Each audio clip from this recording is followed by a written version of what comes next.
these lift kits, and that is results may vary. And the reason I say that is because with this vehicle alone, we have experienced ride height differences of over an inch from one strut to another.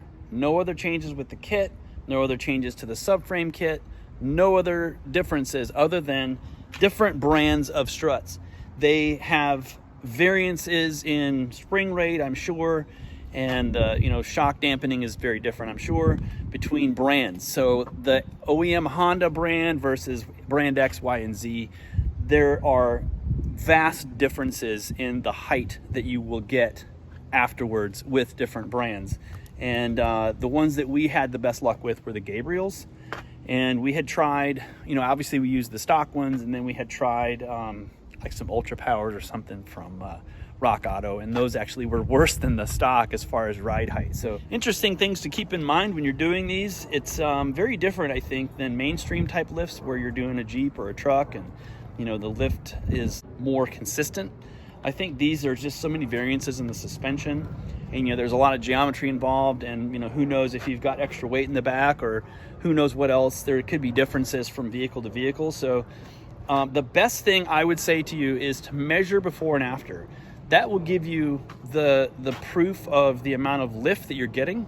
So with this one, we ended up with actually a little over 4 inches of lift in the front and about 5 inches of lift in the back. So I can't say that this is a 5-inch lift because results vary so much. But in our case, that's what we got. So, if you wanted to duplicate this exact setup, I would say do the Gabriel struts and then this exact suspension combination, and you should get what we got. And for our application, we're more focused on off-road performance, and not having sway bars allows the suspension to articulate more.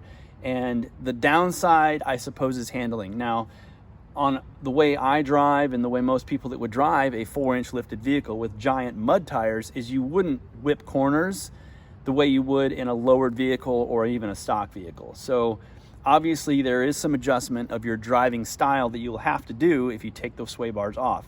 But to be perfectly honest with you, it feels fine on the street. It doesn't float around, doesn't do weird things. It did before we did the alignment.